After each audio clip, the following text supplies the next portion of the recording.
Well, good morning, Compass family. We're watching this because it snowed here finally, and I know some of you were really excited and eager to see that. Others of us maybe a little less so, but nevertheless, it came, and so we're meeting online today. Thanks for taking a few minutes out to maybe watch our worship time, watch our message. I hope that you'll take a few minutes together with your family and have communion and remember that this is still in us and in our DNA as Christians, that every first day of the week we gather and we remember that Jesus died for us and rose again.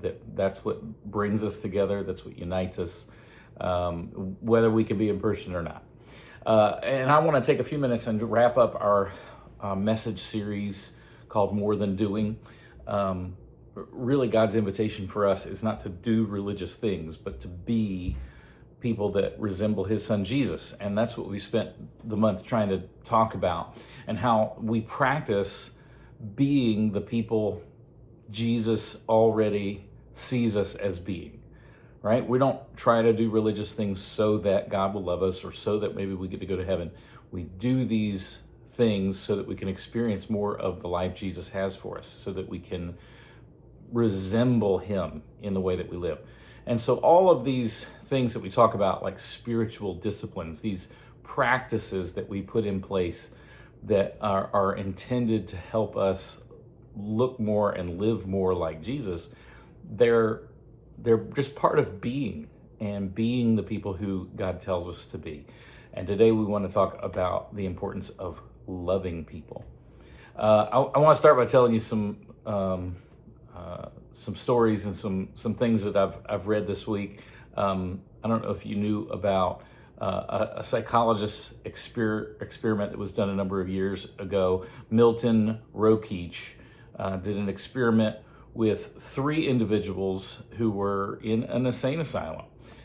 Leon, Joseph, and Clyde. They all suffered from what was called at the time and still is referred to as a Messiah complex.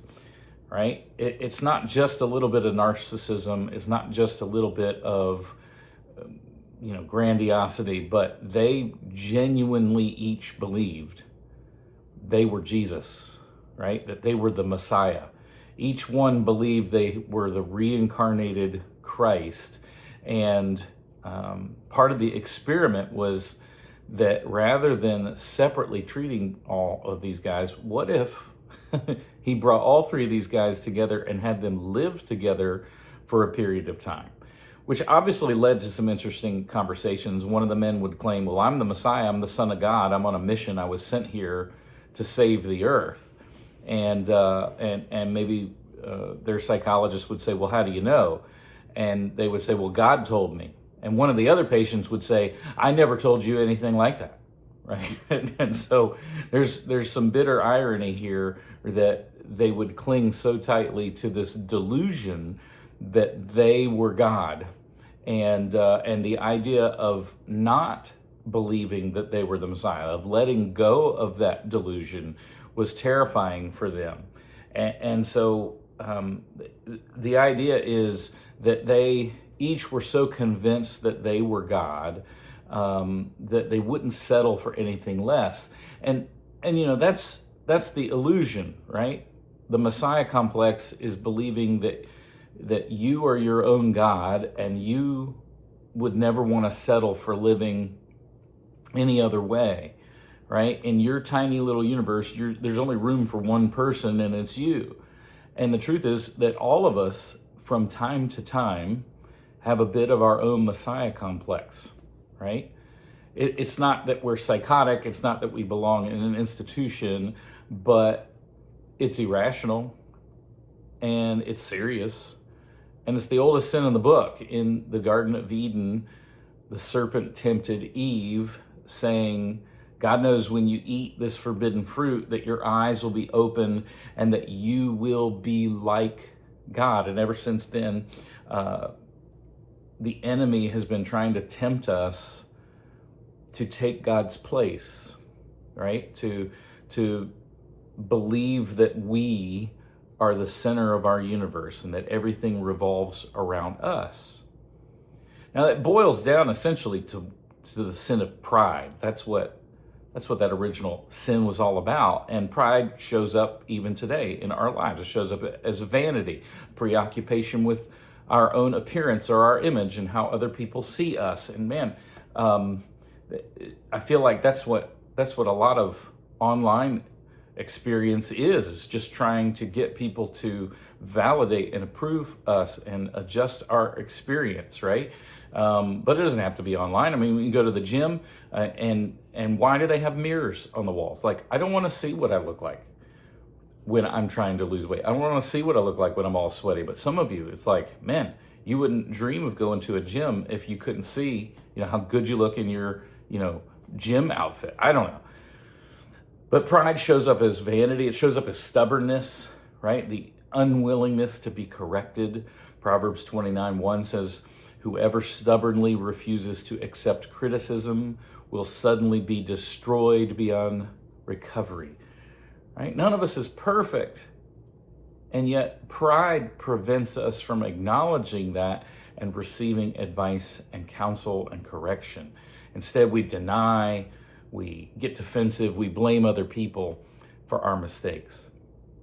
And maybe at the deepest level, pride shows up as exclusion, right? Pride is what leads us to exclude God and other people from their rightful place in our hearts.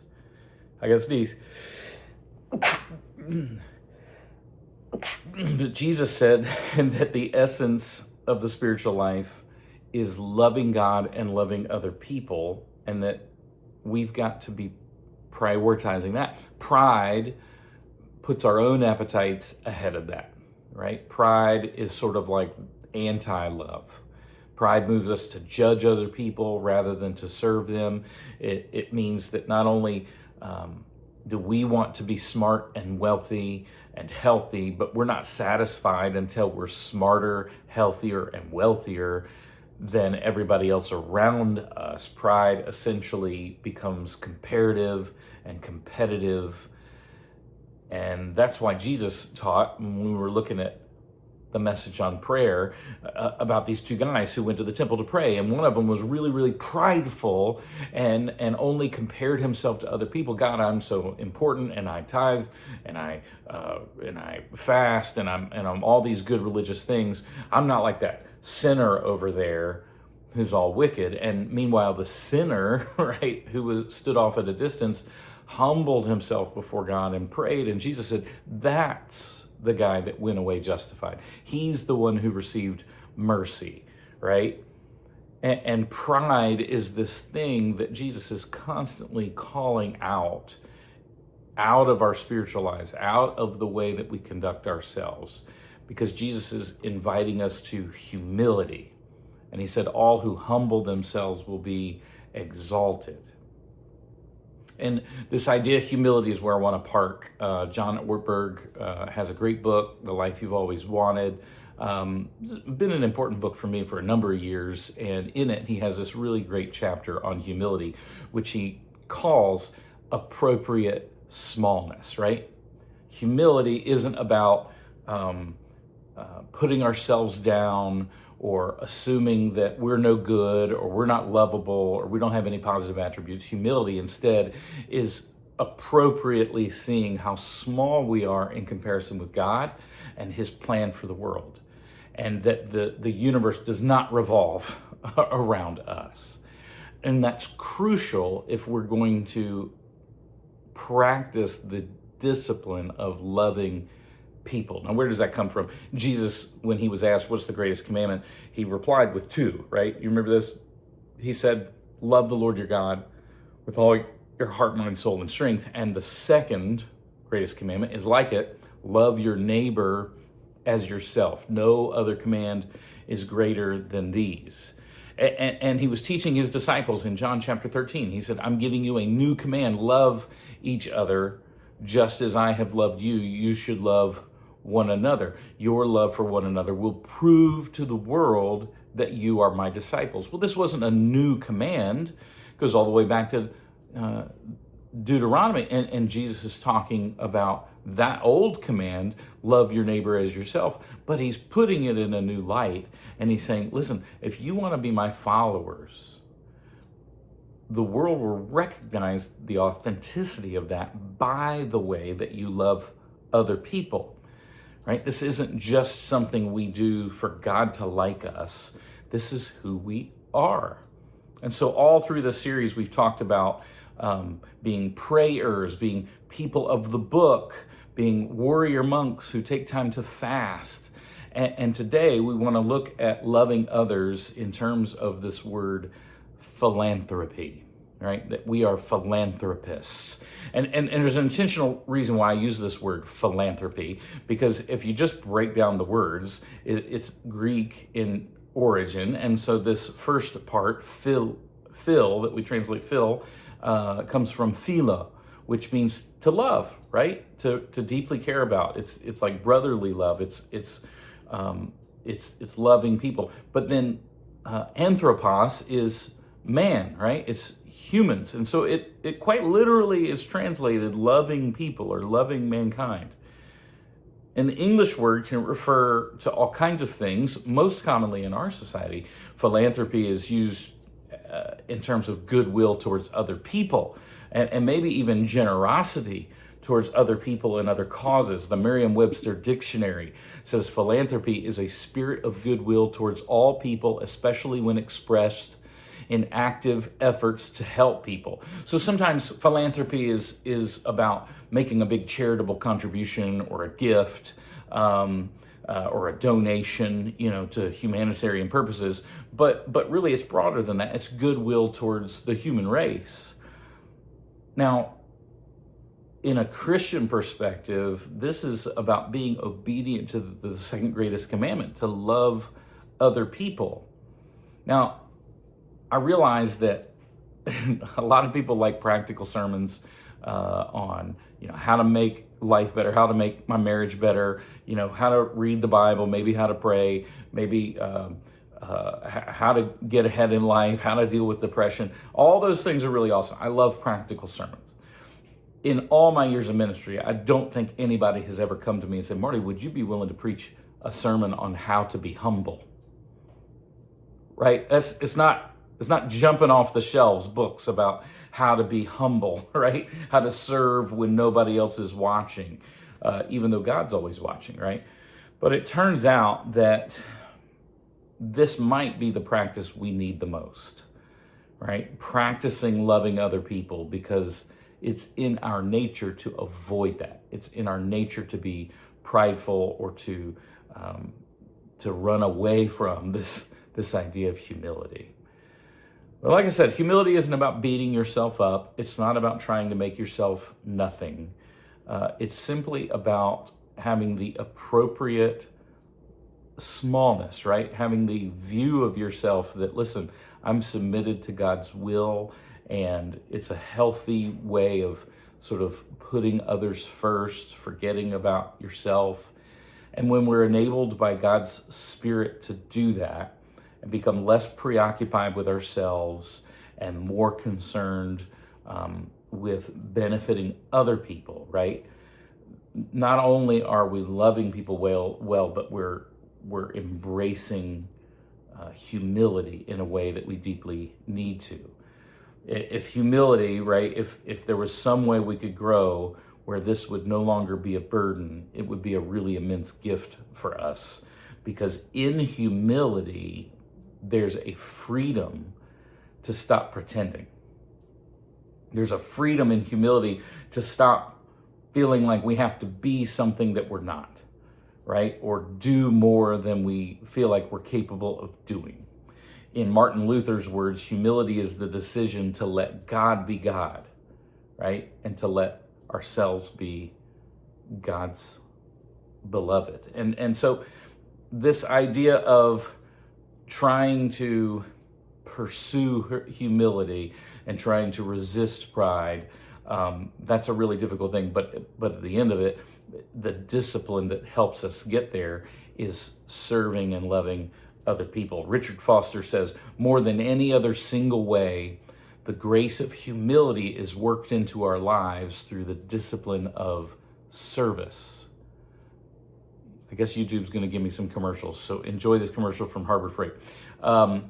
So nothing teaches us and disciplines us in the desires of the flesh, and nothing transforms our desires more than serving in hiddenness, serving behind the scenes. Let me see if I can get this thing off. I'm sorry. I'm just going to turn this off. Forgive me. But our flesh really kind of kicks and screams against serving in hiddenness. We want honor and recognition. And so this is something we have to practice in order to get better at, to be who God's calling us to be. When Jesus came in the form of a servant, he wasn't disguising who God is, right? He was revealing who God is. There's a Christian speaker that said, pride is forbidden for humans because, we're not God. But if God were prideful, it would be okay because he is God. But even that probably isn't terribly accurate about describing how Jesus did things. See, God is an infinite servant, and God is the most humble being in the universe. Jesus didn't come as a servant in spite of the fact that he was God. Instead, he came because he was revealing who God really is. And maybe that's what we get out of Philippians chapter 2, where Jesus, even though he was in nature God, chose to empty himself and take on the form of a servant. And Jesus said of himself, I came not to be served, but to serve and to give my life as a ransom for many. Our tendency as human beings is to try to be the superhero. We want to be Superman. We want to do everything for everyone, right? If we fantasize about the kind of person that we want to be, we imagine that we go around meeting other people's needs, but that's a heavy burden, right? The way that we tend to approach this would be very burdensome, that somehow we have to do for every other person, we have to be for every other person. And what Jesus is showing us that we should do in imitation of him is that instead of trying to be super people, which we aren't, the reason Jesus calls us to serve other people isn't just because they need our service. It's because of what happens to us when we serve, right? We serve out of our weaknesses, and we do that not because we're strong enough to meet other people's needs. We serve because if we don't help them, we become hopeless. In other words, write this down. Loving other people is more important for us than it is for them. It's at least as important for us as it is for them, because serving other people helps us to become more like Jesus and be the person Jesus is calling us to be. And that's as important, if not more important, than whatever it is that we're doing to help another person. Right? The motivation that we typically come to with serving other people is, hey, what do they get out of it? And what can I feel really good about myself for doing? What's the need that this other person has that I can feel really good about myself for meeting? But instead, what we ought to be pursuing is the fact that by serving other people, we are practicing and putting on humility, and it's helping us become more like Jesus. Now, that's our mission, right, as a church, is helping people find and follow Jesus. And, you're familiar that we've talked about the 4 chairs, where everybody starts in this first chair where they're not yet a believer in Jesus. And that can include everything from somebody that's a part of another world religion, or they're just skeptical, or they're just not interested, or they're an atheist, or all the way up to somebody who's maybe been going to church or checking out Jesus but hasn't stepped across that line and made a commitment of faith and said, I want to trust my life in Jesus' hands. When they do make that decision, they move into tier 2, which is this brand new believer, and you got this new faith, and it's so exciting. And at the same time, you're very dependent on other people, because what is this world that I've stepped into? What is all this new stuff? And I need other people to teach me, and I'm really mostly concerned with just me and my relationship with God. Now, the hope is that we grow in maturity from there, even though a lot of people don't. But our mission as a church is to help people progress in maturity and move into, say, chair 3, where you become aware that, hey, part of following Jesus is not just what he does for me, but it's how he uses me to impact the world around me, right? It's not just me and God, it's we and God, right? It's God and what he's doing with all of us and in the world. And so I start serving other people, and I start sharing my faith, and I start demonstrating this love for my neighbor, right? And ultimately, we want to move to this mature chair, right? We never fully arrive, but we move into this chair where we've got a multiplication happening, that we are not just loving other people and sharing our faith with other people, but we're equipping other Christians to love other people and share their faith with other people and serve other people. And so we've grown in influence and responsibility, so that we're actually multiplying disciples of Jesus. And so these 4 chairs, this is really crucial to who we are as a church. I'm glad I could kind of review that with you, because here's what I want to tell you. When we have somebody who's recently decided to get baptized and become a Christian, right, we invite them to this thing called True North, where we're saying, look, here's 5 commands of Jesus that sort of lay the groundwork for what it means to be a follower of Jesus, right? It's not just getting saved from hell. It's about embracing this brand new life. And here are the 5 commands that we cover, right? Grow, gather, go, give, and love, right? That we're responsible to abide in Jesus and grow in our faith. We're responsible to gather with other believers in the church, that we go and share our faith with other people, and that we give our time, talent, and treasure in service to him. But this last one is literally built around the second greatest commandment, that we're to love, right? That we're to love God, and that we're to love other people. And this is something that we've got to obey, and that Jesus commanded. And so how do we do that? How do we practice serving other people? How do we grow in this nature of humility? I just want to lay out a few simple things. First of all, and we've already mentioned it, we serve people. Jesus said, I came not to be served, but to serve, and to give my life as a ransom for many. When we practice loving other people, we're practicing serving other people. Those 2 things go hand in hand. And so we invite you, to serve with church. We invite you to join a serve team, or to be a part of a worship, team, or a serve team on Sunday mornings. Maybe a bunch of you serve outside of that, right, during the week, or maybe with our food pantry. And so it's as much to practice loving other people as it is to teach each other to have humility, that we are not the center of the universe, and that other people need our help. Galatians chapter 6, verse 9 says, let us not give up doing what is good, but at the right time we will reap a harvest of blessing if we don't give up. Listen to what it says in verse 10. Therefore, whenever we have the opportunity, we should do good to everyone, especially those in the family of faith. And so this is who we are now, right? We're people who serve. We're people who love other people, especially in the family of faith. All right, a second thing that we do to practice loving others is giving, right? In fact, the scripture tells us that doing good to other people often includes generosity, helping people in need, right? In 1 Timothy chapter 6, Paul says this, teach those who are rich in this world not to be proud and not to put their trust in their money, which is so unreliable, but their trust should be in God, who richly gives us all we need for our enjoyment. Tell these folks, and that's most of us, right, to use their money to do good.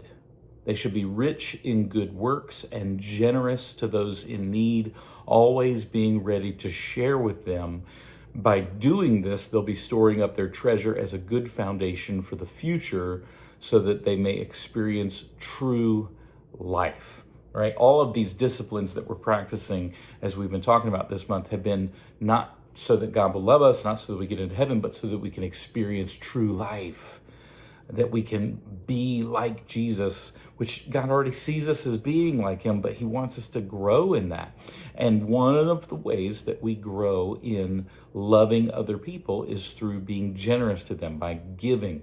In fact, listen to this instruction that Paul gives these young Christians in Greece, in the city of Corinth, and he's talking about the Christians nearby in the area of Macedonia. And watch how he kind of talks about them. They're all new in this thing called Christianity. This is what Paul talks about in 2 Corinthians chapter 8. He says, "Now I want you to know, dear brothers and sisters, what God in his kindness has done through the churches in Macedonia. They're being tested by many troubles, and they're very poor. But they're also filled with abundant joy, which has overflowed in rich generosity. For I can testify that they gave not only what they could afford, but far more than that. And they did it of their own free will." And he goes on, he says in verse 6, "So we urged Titus," that's who he's sending with this letter, "who encouraged your giving in the first place, to return to you and encourage you to finish this ministry of giving. Since you excel in so many ways, in your faith, your gifted speakers, your knowledge, your enthusiasm, your love for us, I want you to excel also in this gracious act of giving." And so Paul is encouraging them to develop this practice, this habit of giving, because it's teaching them humility. It's teaching them how to love other people. And there's a couple words that are used in here that sometimes you hear thrown around in church. First of all, this idea of grace. And we hear grace and we think, okay, maybe that's a person, maybe that's saying a prayer at a meal, or maybe it's just the way that God feels about us. But grace, literally translated, means a gift. Or in the context of God's grace towards us, it's a gift that makes us glad. Well, why does it make us glad? Well, because it's not deserved. It's something that God gives us that we didn't earn. And what is it that he's giving us? Well, he's giving us salvation. He's giving us eternal life. He's giving us an abundant life here and now. But this idea of grace is a gift. And so grace is expressed through financial gifts, because that is an example of giving a gift that isn't deserved or earned, but rather is just offered out of love. And so when we are generous, we're modeling the generosity God has towards us. And so generosity has to be included in this list of ways that we practice loving other people. But also this term ministering, right? We talk about ministry, we talk about being ministers. You know that the Bible tells us all Christians are ministers. We are all called to minister to other people. What does that mean? Well, it's not just vocational ministry, right? Not just clergy, not just people teaching the Bible, but ministry in its broadest sense simply means to serve other people. And so all of these different ways that we might serve other people, you could boil it all down to service, but there are specific ways that we're encouraged to serve other people, because all of them are loving other people. Giving is one of those practical ways that we practice loving other people. Now, John Ortberg, in his book, The Life You've Always Wanted, in the chapter Appropriate Smallness, he lists several other things. Now, these are things that you and I don't often think of, which is why I want to include them and just mention them here. One is called what he calls the ministry of the mundane, right? Serving people through mundane ways, right? It's where Jesus took the little child and said, hey, here's your ministry. Give yourselves to those who can bring you nothing in return, right? They can't do anything to increase your status or your wealth. You're just helping someone with no strings attached. And we need those people to serve as much as they need us to serve them, because they give us opportunities to practice and demonstrate humility and grow in this attitude of humility. Right? So we need that. And so what is this ministry of the mundane? Well, it's something that happens countless times throughout the day. Somebody asks for help with a project at work. Somebody has a car that's stalled in the parking lot. This kind of ministry can happen when nobody else is looking, or it can happen in the places where maybe it's just our spouse. Like, and if you have children, you remember when your children were first born, and the child cries and you hear it, but you're pretending to be asleep because you're hoping that your spouse will get up out of bed and go. And then if you do it really, really well, they get out of bed, and then you kind of groggily, make mumbling noises. So now, not only do you not have to get out of bed to help because your spouse is, but now you get a little credit, like, hey, you tried, you thought about getting up and helping your child who was sick. And it's just this weird thing, right? But it's possible I'm not the only one that did it. And you want sort of this credit, right? And so it's always this balance. Well, here's the deal. The ministry of the mundane is saying, throw credit to the wind. Like, I don't care who gets credit. Are there opportunities where I can serve in this less noticed, maybe even hidden way, but I'm just doing it because this is good practice for me. This is good practice for me in humility. And when we let go and we decide to serve, not because of what it does for our image or because of the goodwill it garners from other people, I'm not worried about my reputation or the credit that I'm getting back, or I'm not posting this online, for likes and comments, but rather when I just serve, right? When I clean the garage because, hey, this is something nobody really wants to do in my family, I'm just going to go ahead and do it, and I'm not looking for praise and I'm not looking for comments, but I'm going to do this because I know that my family would feel loved if it was done for them, right? I'm showing value to them. Or I'm going to take care of the kids, not because my wife sees me doing it and, gives me some credit and she's going to return the favor in some way, but rather I'm serving my kids because, hey, I enjoy being a dad and I want to practice putting them first.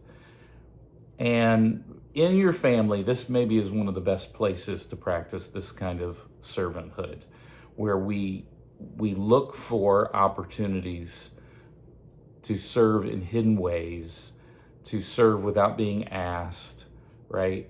And the caution that we have there is that it's easier to hear about serving than it is to actually serve. It's easier to listen to somebody speak and give you ideas about the ways that we can serve anonymously in our family than it is to actually go do it. And so the service of the mundane is really born in this commitment to, okay, when I see an opportunity show up, I'm just going to go ahead and meet it. And maybe it's overwhelming to commit to that for a really long period of time, but maybe you wake up and you have marked on your calendar, hey, this morning, I'm going to look for opportunities to do that. And speaking of looking for opportunities to serve, another thing that Ortberg reminds us to do is to embrace the interruptions, right? Sometimes people, things show up like they're interruptions, like there's a knock at the door, there's a phone call or a text in the middle of when I had planned to do something else, but it becomes a heated moment. It becomes this pressure of, do I take this call? Do I answer? I know they're going to want something from me. Or you go ahead and answer. Am I going to do that? Or can I tell them, hey, I'll get to that next week? Am I interruptible, right? And this is an important practice to discipline, because you can't do this every day, right? We all have real responsibilities, whether it's our family or our job. If you're a mom or a dad, you got kids that might be dependent on you. We all have things that have to get done. Okay, we're not always interruptible, but if we choose time, sort of circle a day or a morning or an afternoon on the calendar, and we say, hey, no matter what comes up, my answer is going to be yes, and I'm going to do whatever's needed in that moment, then all of a sudden that can start really changing our perspective of ourselves, and the humility that we have, how important we are and the stuff on our calendar is compared to what other people might need. And so service can be in mundane tasks. It can be just in our availability. We're not going to see people who want to talk to us or want our attention as interruptions or obstacles to endure. Rather, we're going to see them as opportunities to love people, right? Opportunities to practice being like Jesus. And in those moments, whether it's in the quiet or it's anonymously or it's not something that we're going to get accolades for, maybe that's even the best, we're practicing loving other people. Here's two more ways that we can love other people and practice loving other people. Here's one. Hold your tongue. Man, if there's ever anything I think that I need to hear in our culture, and yet it's one of the least practiced forms of servanthood in our day, it is holding our tongue. Right? Pride leads us to think that everything we think is important and everything we think needs to be stated out loud or typed or posted. But, because, man, how dare I deprive the world of my thoughts in the moment, no matter how quick or fresh they are. But the ministry of a closed mouth, as somebody might say, can actually be a victory for the kingdom, right? Conventional wisdom today says that everything that occurs to us is an essential component of life and of our mental health. But victory actually can come when we're in a meeting at work and the conversation's unfolding, and man, here's a chance for me to sort of show everybody how much I know, right? Here's a chance for me to tell a story that people will remember or laugh about, that'll make me more important in the room. Here's a chance for me to correct somebody and show how much smarter I am than they are. And instead, when we resist those temptations and we find ourselves in that meeting, we hold our tongue, right? We remain quiet because that's a way of honoring the other people around us, right? Even if we think they're wrong, right? What difference does it make, right? Why do we feel the need to get louder and louder and drown out other people in order to feel important? Well, it's pride. And so the reverse of that, this practicing humility, comes in when we choose to just listen, just hold our tongue, and maybe even find that we value what other people are saying. Francis de Sales writes, "We often say that we are nothing, that we are a misery itself and the refuse of the world, and we would be very sorry if anyone took us at our word or told others that we really are such as we say. We pretend to want to be last in the company and to be seated at the foot of the table, but it's with the view of moving more easily to the upper end. True humility does not make a show of itself, hardly speaks in a humble way. It not only wants to conceal all other virtues, but most of all, it wants to conceal itself." In other words, the more we realize that, hey, holding our own opinions to ourselves, restraining the temptation to share everything that's on our mind, that's a way of practicing humility. It's a way of honoring other people. It's a way of letting their thoughts prevail. And for that matter, you might actually even learn something, right? Because in spite of what sometimes I think, I'm not always the smartest person in the room. I'm not the only one with a good idea. And sometimes speaking actually just prevents me from hearing and honoring what value other people bring to the table. Last one, bearing burdens. Now this is totally biblical, right? The Bible does command us to bear one another's burdens. Sometimes it's praying for another person. Sometimes it's offering comfort when they're in pain, empathy when they need somebody just to listen and understand. But there are times, right, that we find that burdensome. That's why it's called bearing one another's burdens, right? I bear with other people until I learn to love them. Maybe you've been in a meeting where people were sharing prayer requests before, right? And if you're in that meeting, it's very tempting to listen to somebody's prayer need and sort of judge the situation, right? Maybe break it down and imagine how you would fix it or what went wrong and where. And then we turn that moment of listening to prayer requests into an opportunity to offer advice, right? Or maybe we wait, we don't say it right then, but then we go to that person afterwards. Hey, I was listening to your prayer request, and here's what I think you should do. And we evaluate other people and situations and looking for ways to comment instead of simply letting God speak through them. And this is so powerful. I hope you get it, right? When we let go of our evaluations of other people, we are allowing God to speak through them. Do you know that every time God has ever spoken to you through another person, it's been through an imperfect person? And yet, a lot of times we will write off the opportunity to hear from God because, oh, I don't like that person, or oh, that person's got all kinds of character flaws, or oh, that person's way more immature than I am, or oh, that person offended me and I don't want to have anything to do with them. And that's very natural and normal for us to sort of do. But if you bear with other people, right, you're willing to set aside your evaluation of that person in order to let God use them. And so they might share something, and if you can hold off in judging or categorizing or evaluating what they're saying, and you can just listen, you might actually hear God using this imperfect person to speak to you.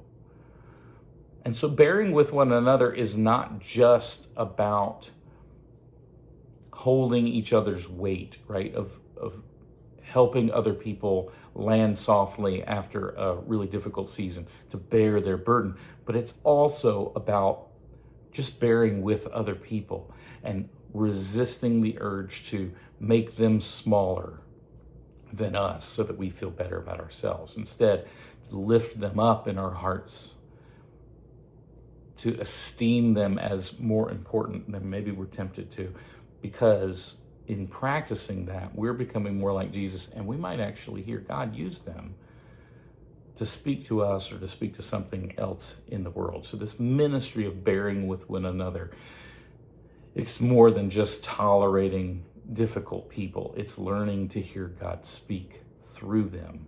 It's learning to posture yourself and be for them, right? Be an advocate for them and to encourage them. And these are all things that I think they're not the first ways that we think of serving other people or loving other people, but I think that these might present some opportunities for you and me to practice loving others. The second greatest commandment, to practice humility in appropriately seeing ourselves as small compared to what God is doing or how God is open to using us in his kingdom. What a practice, right? That nobody's lining up to hear about, but I think it cuts right to the heart of how we are called to live. Friends, I hope that you enjoyed being able to think about some of these things today. Enjoy your time with your family. Stay warm. Stay encouraged. If the church can help you with any needs that you might have, reach out to us. Let us know how we can serve you.